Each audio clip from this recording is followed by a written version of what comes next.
Korean adoptees demand apology for President Moon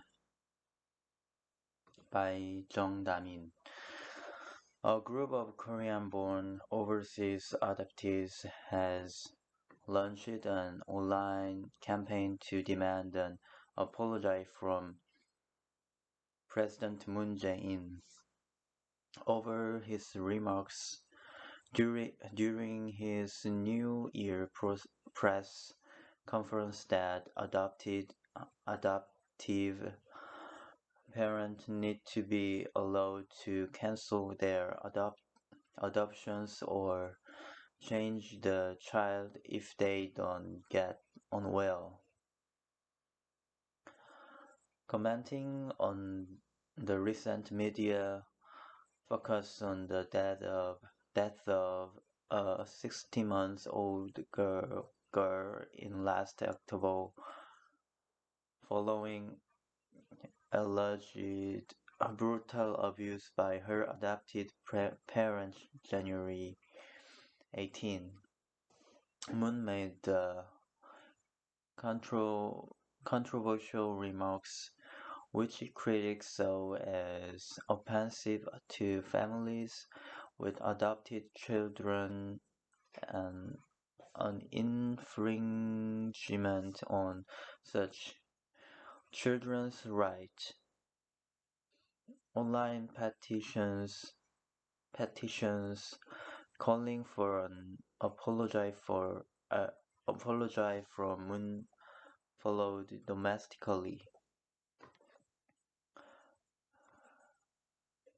Karabo's or Kang Mi-seok, a Korean-American adoptee now living in Amsterdam with her family, also launched an online campaign with other Korean adoptees living abroad starting Monday to demand an apology to the adoptee community from Moon and a meeting with all parties involved to work collaboratively toward ensuring the safety of all adoptees. President Moon Jae-in's sentiments do not ensure or promote the safety of the children whose very lives the country's adoption agencies have been entrusted to protection. Read the petition launched by Kang's group on the site change.org. The other petitioners included Kevin Owens, Liat Shapiro, Cam Lee, and Alice Park. The president must understand the gravity of his words. Adopted children are human beings who should not be viewed as commodities. Kang and Korean adoptees abroad have also engaged in social media campaigns with the hashtag not a thing to promote rights of adoptees. The time for change is now, as adoptees and allies of adoptees, we are all stakeholders in the process. Kang said in a press release, we advocate not only for ourselves but also for the children growing up affected by a flawed adoption system.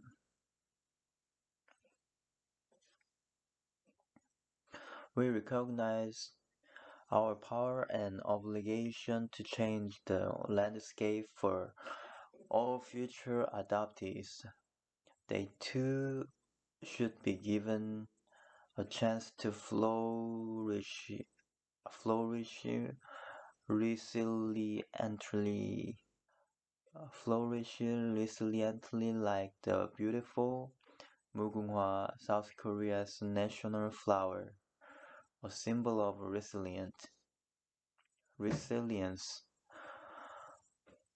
Kang, an activist promoting the rights of adoptees, is known for a local court ruling in which her request to be legally recognized as a daughter of her biological father has been approved.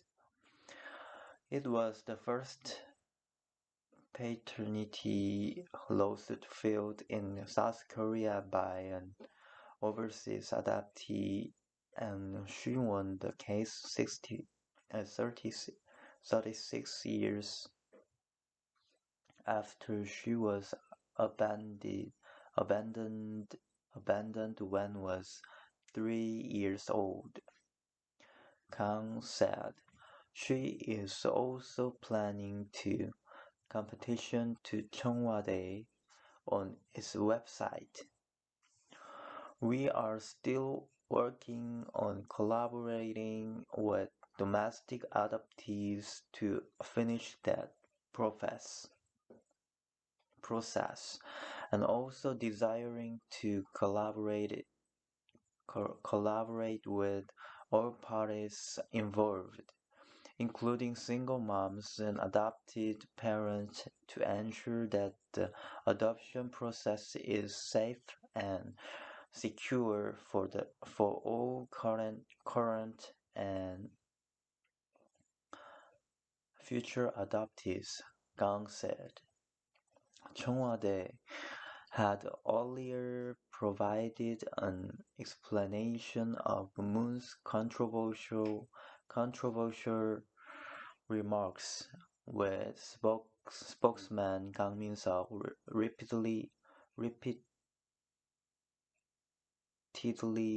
stressing that Moon's true intention had been misconstrued.